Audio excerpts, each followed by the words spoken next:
Le dispositif national d'accueil des réfugiés et des demandeurs d'asile en France a connu de fortes transformations en 20 ans. Des transformations qui sont parallèles aussi aux transformations que nous avons connues sur cette planète depuis 20 ans. Le monde n'est pas le même depuis entre 2000 et 2020. Euh, mais il y a un certain nombre quand même d'idées forces dans ces évolutions, hein, et chaque président y a apporté un peu sa contribution, qu'on pourra juger positivement ou négativement en fonction des opinions, mais il y a quand même deux lignes qui me semblent importantes à souligner. D'abord, le DNA n'a plus la même taille entre 1999 et 2020. En 99, il y avait environ 4000 places CADA. Aujourd'hui, on arrive à en tout près de 100 000 places d'hébergement pour demandeurs d'asile, dont environ 40 000 places en CADA. Donc, le dispositif a beaucoup augmenté. Il y a des nouveaux acteurs qui sont du coup arrivés sur le secteur, des acteurs associatifs, je veux dire.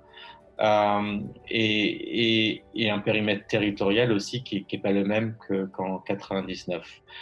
Avec quand même toujours cette constance, c'est que ce soit en 2000 ou en 2020, le DNA est sous-dimensionné pour accueillir et proposer un hébergement à l'ensemble des demandeurs d'asile et des réfugiés dans ce pays. Donc ça c'est une question structurelle du DNA en France, et du coup la conséquence c'est cette multiplication de dispositifs dérogatoires ad hoc, temporaires, mais qui au final deviennent permanents et qui sont intégrés ensuite dans le DNA. Je parle des UDA, parle des CAO, des centres d'accueil d'orientation qui se sont développés à partir de 2015 et qui ont ensuite été transformés en UDA principalement, parfois en CADA, et qui sont aujourd'hui pleinement dans le DNA.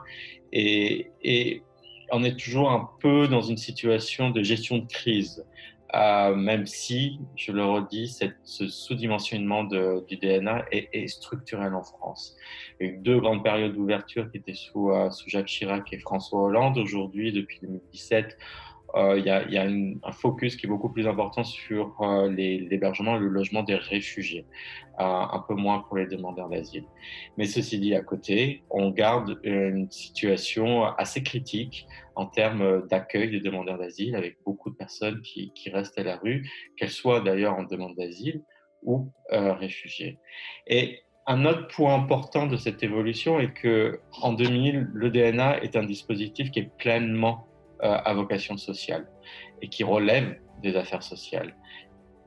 Le tournant a eu lieu en 2007, même s'il y avait des premiers signes avant ça, notamment d'une certaine manière le transfert de la coordination du DNA de France Terre d'Asile à ce qui est aujourd'hui l'OFII.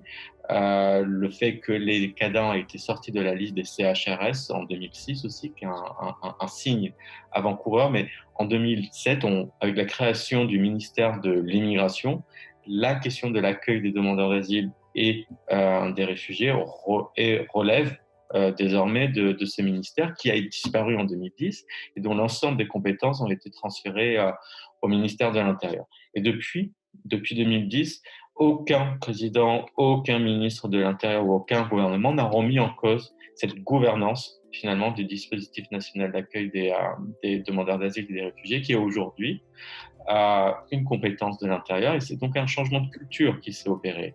Et ce qui signifie aussi que le DNA est devenu de plus en plus un outil au service de la mise en œuvre des politiques d'asile et je dirais même d'immigration de la France.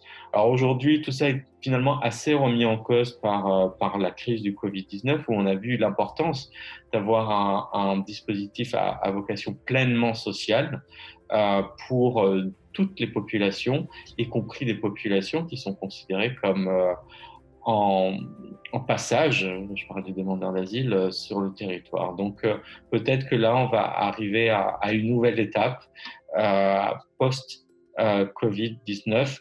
L'avenir nous le dira.